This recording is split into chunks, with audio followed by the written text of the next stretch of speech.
Myanmar ഭൂകമ്പത്തിൽ മരണം 1000 കടന്നു. 2000-ഓളം പേർക്ക് പരിക്കേറ്റതായി ഔദ്യോഗിക അറിയിപ്പ്. രക്ഷാദൌത്യം തുടരുന്നു. സഹായഹസ്തവുമായി ഇന്ത്യ 15 ടൺ അവശ്യ വസ്തുക്കൾ മ്യാൻമറിലേക്ക് അയച്ചു.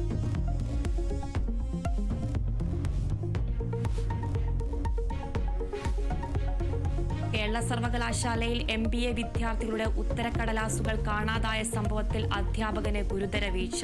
ഉത്തരക്കടലാസുകൾ നഷ്ടമായത് പാലക്കാട് നിന്നും ബൈക്കിൽ വരുമ്പോഴെന്ന് അധ്യാപകനെതിരെ അച്ചടക്ക നടപടിയെടുക്കാൻ ആലോചന. വിദ്യാർത്ഥികൾ പുനഃപരീക്ഷ എഴുതണമെന്നും സർവകലാശാല. ഉത്തരക്കടലാസുകൾ നഷ്ടമായതിൽ ഗവർണർക്കും ഉന്നത വിദ്യാഭ്യാസ മന്ത്രിക്കും പരാതി നൽകി KSU.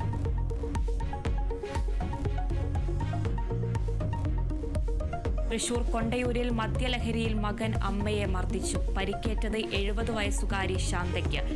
സുരേഷ് അമ്മയെ വടികൊണ്ട് ക്രൂരമായി മർദ്ദിച്ചു. മകൻ സുരേഷ് പോലീസ് കസ്റ്റഡിയിൽ.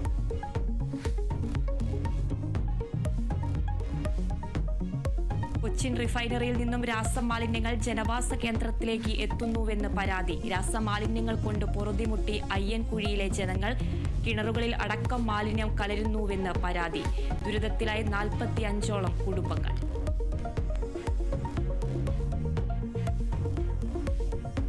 കർണാടകയിൽ ഡിജിറ്റൽ അറസ്റ്റ് ഭയന്ന് ദമ്പതികൾ ജീവനൊടുക്കിയത് ബെലഗാവി സ്വദേശികളായ ഡീകോ സാന്തൻ നസ്ത്രോസും ഭാര്യയും. സൈബർ തട്ടിപ്പുകാർ ഇവരിൽ നിന്നും 50 ലക്ഷം കവർന്നു. ജീവനൊടുക്കിയത് കടുത്ത മാനസിക സംഘർഷത്തിൽ.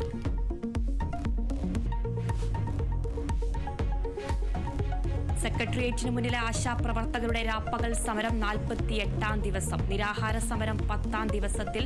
തിങ്കളാഴ്ച മുടി മുറിച്ച് പ്രതിഷേധിക്കുമെന്ന് ആശാപ്രവർത്തകർ.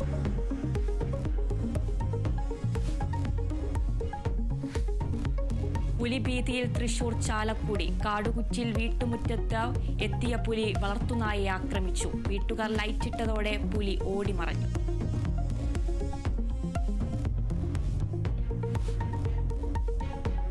IPL-ൽ ഇന്ന് മുംബൈ ഗുജറാത്ത് പോരാട്ടം. മത്സരം രാത്രി 7:30-ക്ക് അഹമ്മദാബാദിൽ. ആദ്യ ജയം തേടി ടീമുകൾ.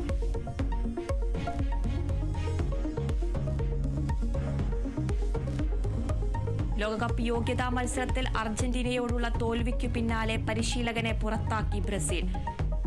ഡൊറിവൽ ജൂനിയർ ടീമിന് പരിശീലകനായത് കഴിഞ്ഞ വർഷം ജനുവരിയിൽ.